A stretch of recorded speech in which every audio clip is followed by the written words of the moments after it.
So, hello, my name is Jordan. I've been a contributor. I've been a GNOME contributor for about 2 years now. Mostly working on QA stuff and infrastructure nowadays. I'm a build sheriff, which means I keep stuff building. I'm involved in most of the Rust-related GNOME projects in GNOME. I enjoy writing Rust and avoid share. I work for Centricular, which is paying for me to be here, so yeah. I also get to write Rust at work. So, GNOME is an old project. It's older than me. It was started by Miguel de Casa and Federico Mena. It's a default in the desktop environment of most Linux distributions nowadays. It has a big community of many active participants. It's built on top of glib and C.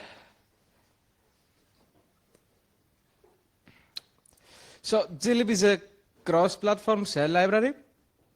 It provides common data structures for shell, because shell does not have a standard library. It includes an object orientation framework called GObject. It's what GStreamer and GTK are built on top. It's commonly used in many embedded devices, and probably you already have a couple of devices in your home that run with it. GTK is a cross-platform graphical user interface toolkit. It's used by GNOME, Elementary, GIMP, many popular applications. It's written in C with GObject. It's heavily object-oriented, has uses subclasses and interfaces.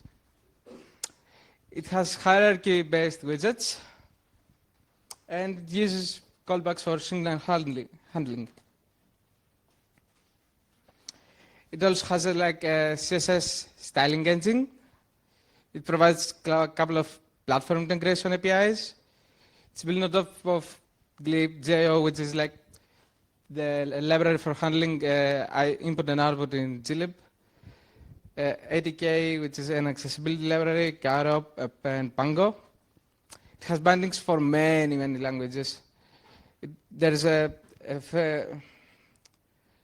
framework to automatically generate bindings for glib-based projects using just an XML file, and so, yeah.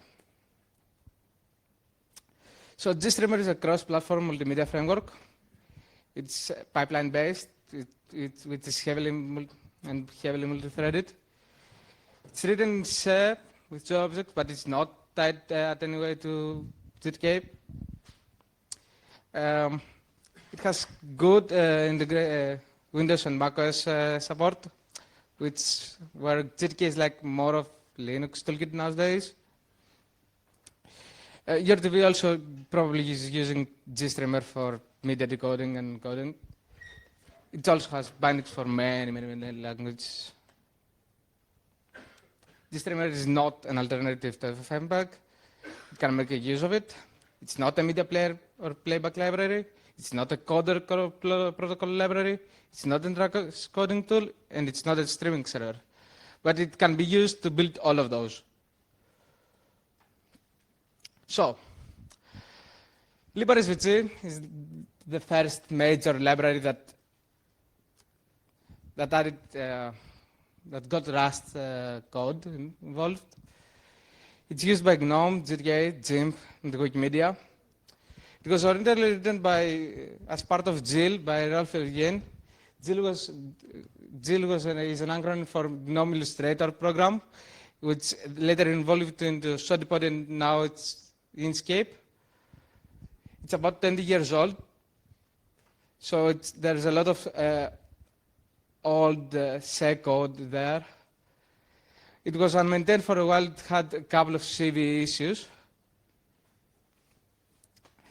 A couple of years ago, Federico Guindera took over mentorship of LibRSVG.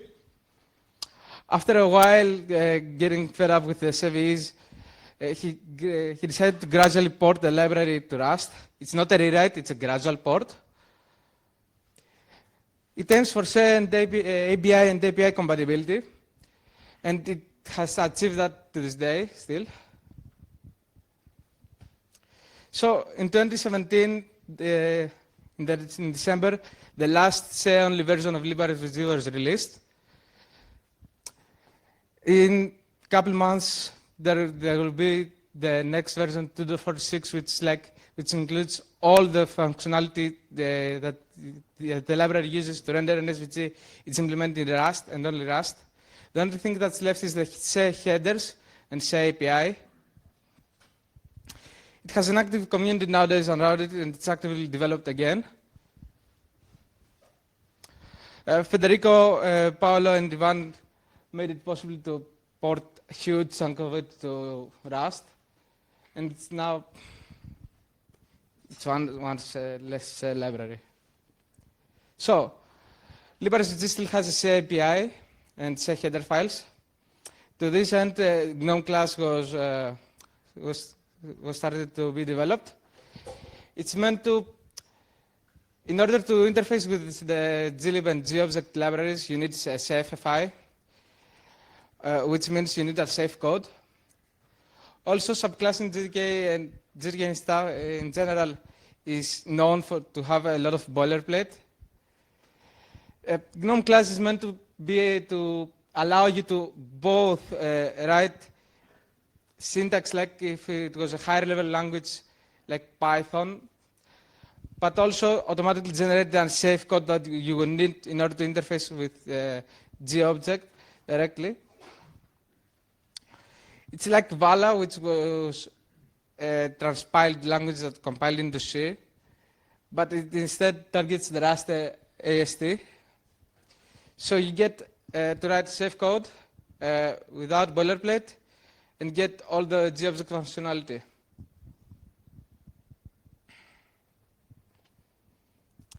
There are a couple of applications that have popped up. The first one is Fractal. Fractal is a matrix.org client.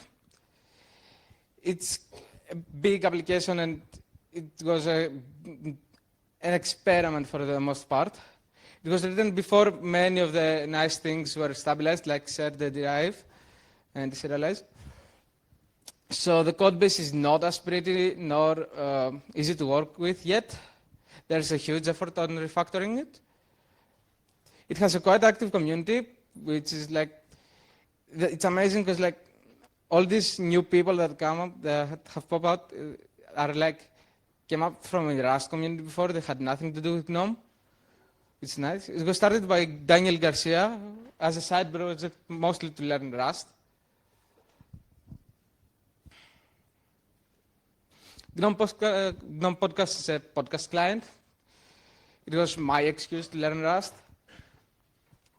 It started like a while. I started like a year ago or so. It's about as old as Fractal.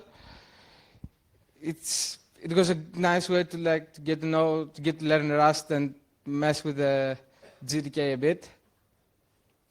The problem is like, due to some bindings limitation, like not being able to subclass yet a widget, you had like try a lot of different approaches in order to get something that's nice and maintainable to work.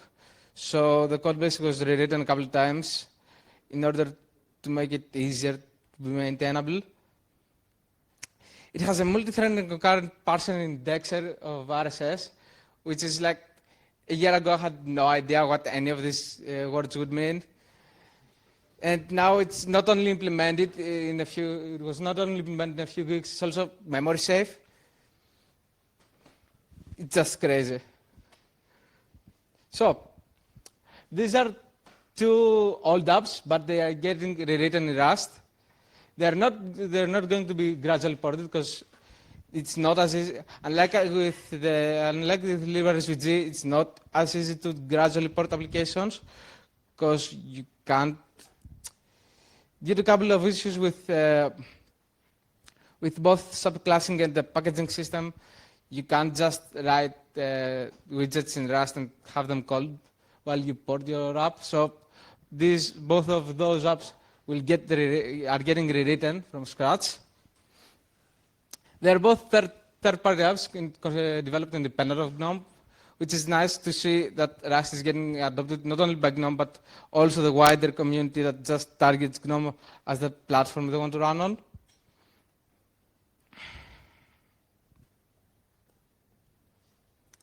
So GNOME has an IDE. It's called Builder. It aims to make developing GNOME applications as painless as possible.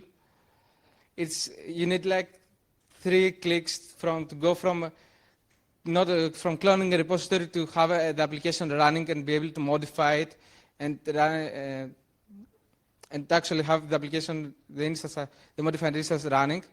It does not have any host dependency. It makes heavy use of the Flatpak and Flatpak runtimes to achieve those. Flatpak has Rust support. There's a Rust toolchain for Flatpak runtimes. Builder also has RLS support since March. It was like one of the earliest adopters. I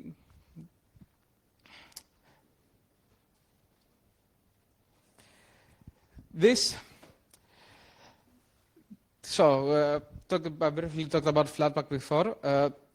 Flatpak is a packaging system. It's a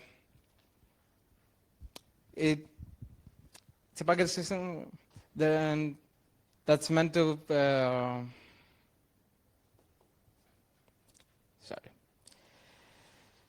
So Flatpak provides it's a package system for sandboxed applications that are independent of the host and can run across any distribution and any desktop environment. It uses OS3 underneath, and OS3 is like Git for binaries. It has deduplication and can make diffs out of binaries. Repo Manager is the tool that is used for FlatHub, which is the largest Flatpak repository. It's written in Rust. It's a web server written in Rust that provides functionality similar to Git push. It will soon be deployed and power all of the FlatHub infrastructure, which is many millions of users.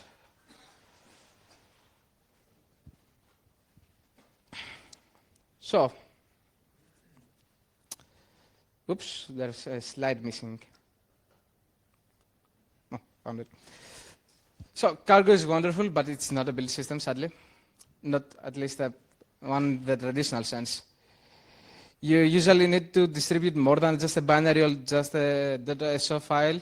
So you can't just use Cargo for general distribution packagement.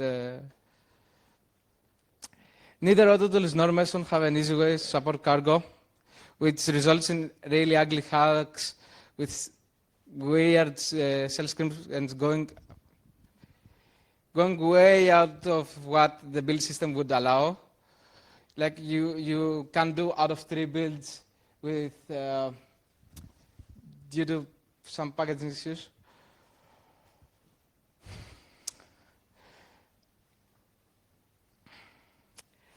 The main problem with the build system is that you have a Meson or Autotools, which wants to take control of all of the artifacts that are generated in every invocation of the compiler that is run. But then at some point you have to call Cargo, because Cargo is like the only way to compile Rust code currently, and they really don't like not being able to determine what the build artifacts will be and how they will be named, where they are placed. So most of the time you end up with ugly shell scripts that have Meson call Cargo and essentially to get a binary. Then have my Meson handle all the rest of the stuff, which might be installing documentation, app data, desktop files, and other stuff like that. Rust is generally at 8 in most distributions. If you are using a long-term support release of a distribution, the Rust compiler there usually gets updated only when Firefox requires a newer one. So most of the time it's like almost a year and maybe more older. The GDA bindings and GObject have no subclassing support in general yet, which Sebastian will be talking about later. This results in an idiomatic code, and which has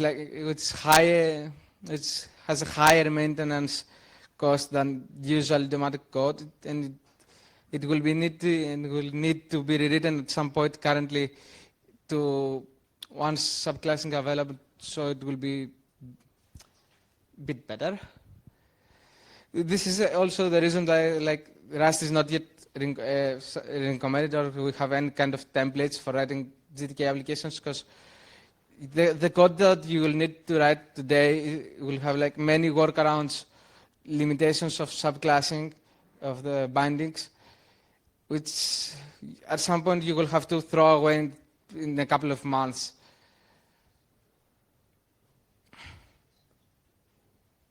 So there's also the community aspect of Rust. Rust has the most welcoming and empowering community I have ever come across.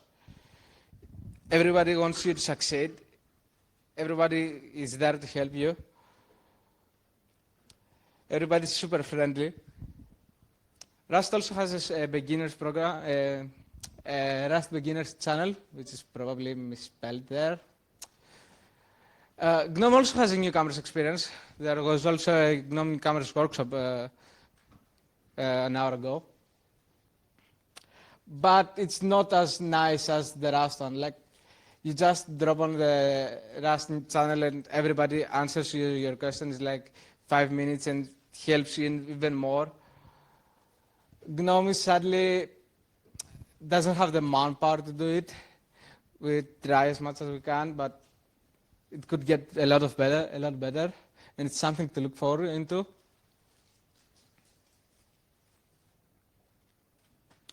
The Rust Code of Conduct was a big thing. It's what inspired Federico to start an initiative to rewrite the GNOME Code of Conduct and get people to start taking it seriously again. And the current Code of Conduct is rather ambiguous and nobody really cares about it. But that's not the way we want to move forward. There's a duplication in the slide, but it's fine. There have been 4 Hackfest so far related to Rust and GNOME. There's one every 6 months now and people get around, discuss issues, and have a great time in general. And slides are missing. Yay. So, and that's about it. Overall, since I managed to stay on slide. Any questions?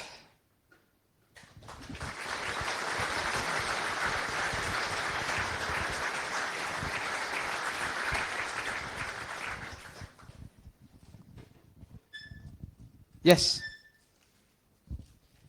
Yes. Oh, okay. Go ahead.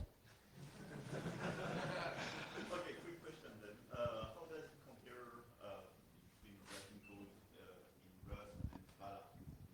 At the moment, is it as nice in Rust? Yeah.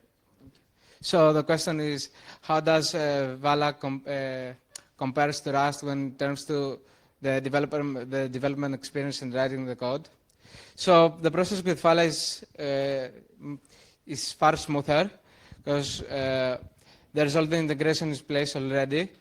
We are currently have to smooth out a couple of paper cuts and solve out the issues with the build system first before it becomes easy. There's also some ongoing work on the bindings that needs to be released first before you are able to do things like that. GNOME class is actively maintained, but it's not yet ready for prime time to get you to write GObjects. A couple of things are missing, but it's getting there. Other than that, it's Okay. Yeah, it's still quite early, I think. Uh, yes, you.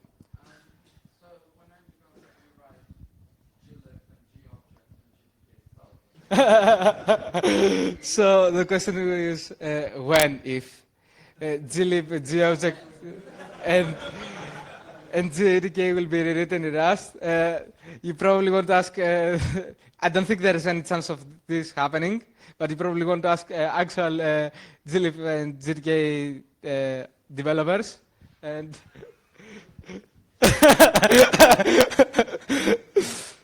but it probably won't happen. It's glib is battle tested by now, and yeah.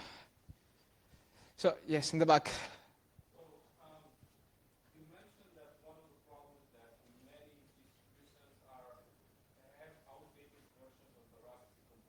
Yes.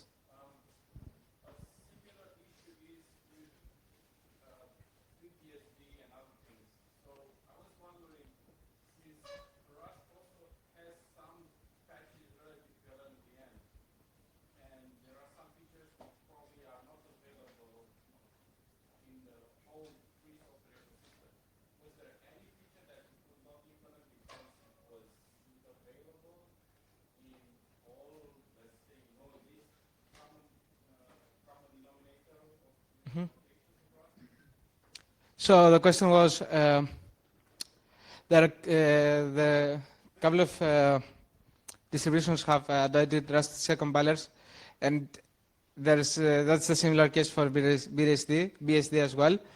And if there was some feature that was held back due to due to distributions not having a current enough compiler, yes, actually there are a couple of things that would clean up the libRSVG code base a lot, but we currently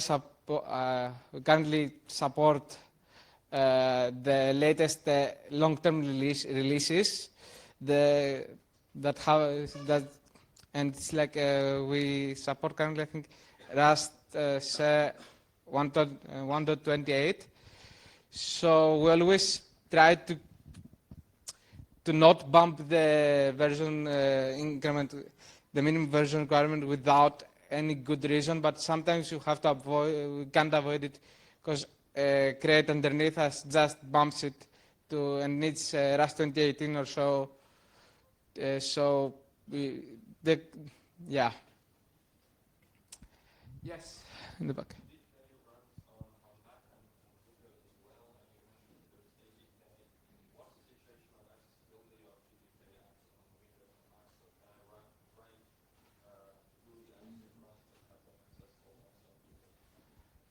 So the question was, since GK is running on Mac on Windows as well, what's the accessibility state of it, and if you can write Rust applications that are accessible to other users in those platforms. If GTK uses ATK for the accessibility integration, which stands for Accessibility Toolkit, I think. If GTK itself and ATK is functioning on macOS and Windows, which I don't know the state of this yet, it will work with Rust as well, with the Rust bindings as well. The bindings API-wise are fairly, not fairly complete, but there's a huge range of the API that is covered already. But I'm not sure what's the status of ATK on macOS and Windows, if they integrate yet as well as on Linux.